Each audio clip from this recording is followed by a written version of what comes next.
ఈరోజు ఉదయం తాడేపల్లిలో రాష్ట్ర వైసీపీ అధ్యక్షుడు జగన్మోహన్ రెడ్డి మీడియా మీద మాట్లాడుతూ కూటమి ప్రభుత్వం మీద రాష్ట్రానికి ఎంతో ప్రతిష్టాత్మకంగా నిర్మిస్తున్నటువంటి రాజధాని అమరావతి మీద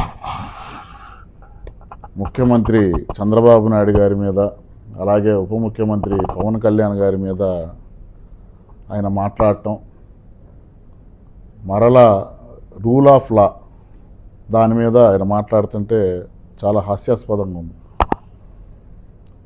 రాష్ట్ర రాజధాని అమరావతి ముఖ్యమంత్రి చంద్రబాబు నాయుడు గారు అలాగే ఉప ముఖ్యమంత్రి పవన్ కళ్యాణ్ గారి నాయకత్వంలో కేంద్రం నుంచి అత్యధికంగా పెట్టుబడులు తీసుకొని వచ్చి చాలా వేగముగా రాజధాని ప్రాంతం అభివృద్ధి చెందుతుంది.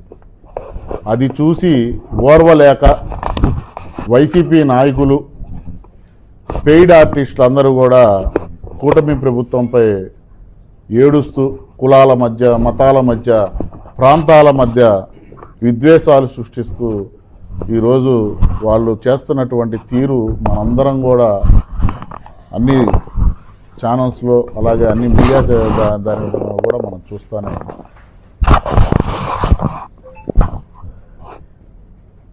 జగన్మోహన్ రెడ్డి గారు మాట్లాడుతూ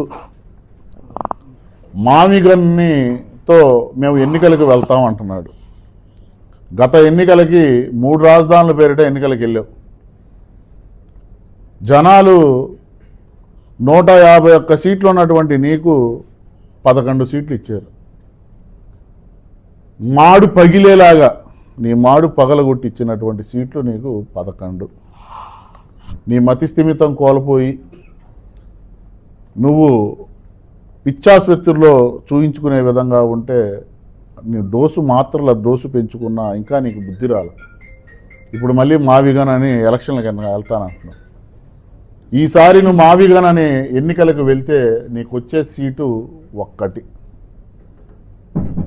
మేమంటాం కూటమి నుంచి రాబోయే సాధారణ ఎన్నికల దాకా కూడా కాదు, రేపు జరగబోయేటటువంటి లోకల్ బాడీ ఎలక్షన్లోనే వైఎస్ఆర్సీపీని చిత్తుగా ఓడించడానికి ప్రజలు సిద్ధంగా ఉన్నారు.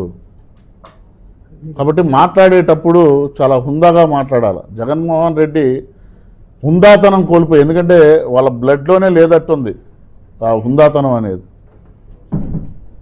లేస్తే ఆయనకి గొడ్డళ్ళు గన్సు ఇవన్నీ గుర్తొస్తున్నట్టున్నాయి. అందుకే మావిగన్ను అనేది అతనికి నిద్రలో కూడా ఆ పేరు కలవరపాటుకి గురవుతున్నాడు.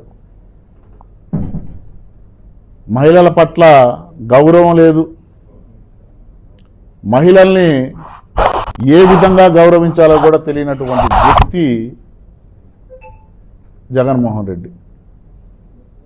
సొంత కన్న తల్లిని ఇంటి నుంచి బయటికి గెంటేసినటువంటి ఘనత జగన్మోహన్ రెడ్డి. అలాగే సొంత చెల్లెలైనటువంటి షర్మిలాని ఆస్తిలో వాటా ఇవ్వకుండా ఈరోజు బయటికి నెట్టేసినటువంటి విధానాన్ని ఆంధ్ర రాష్ట్ర ప్రజలందరూ కూడా చూశారు. ఈయన నాయకులు వైఎస్ఆర్సీపీ నాయకుల చేత ఇతర వ్యక్తుల కుటుంబాల్లో ఉన్నటువంటి మహిళలని కించపరుస్తూ మాట్లాడటం, ఒక సైకో ఆనందాన్ని ఈయన ఆనందిస్తాం. ఈయన ఈరోజు మాట్లాడతాడు. గతంలో నారా చంద్రబాబు నాయుడు గారు ప్రతిపక్ష నేతగా ఉన్నప్పుడు నిండు శాసనసభలో ఆ రోజు వైఎస్ఆర్సీపీ శాసనసభ్యులు ముఖ్యమంత్రి నారా చంద్రబాబు నాయుడు గారి సతీమణైనటువంటి భువనేశ్వరి గారిని అవహేళన చేస్తూ మాట్లాడితే పైశాచికంగా ఒక సైకోలాగా నవ్వుకున్నావే, నువ్వా మాట్లాడేది అని మేము జగన్ని సూటిగా అడుగుతున్నాం. రూల్ ఆఫ్ లా అంటాడు. విశాఖపట్నంలో డాక్టర్ సుధాకర్ని మీరు చిత్రహింసలు, కరోనాకి వసతులు లేవు అని అడిగినందుకు చిత్రహింసలు చేసి అతను మానసిక శోభకు గురై ఆత్మహత్య చేసుకున్నప్పుడు ఈ రూల్ ఆఫ్ లా ఏమైంది? నీ ప్రియ శిష్యుడు ఎమ్మెల్సీ అనంతబాబు, అతను కారు డ్రైవర్ సుబ్రహ్మణ్యాన్ని హత్య చేసినప్పుడు నీకు రూల్ ఆఫ్ లా ఏమైంది?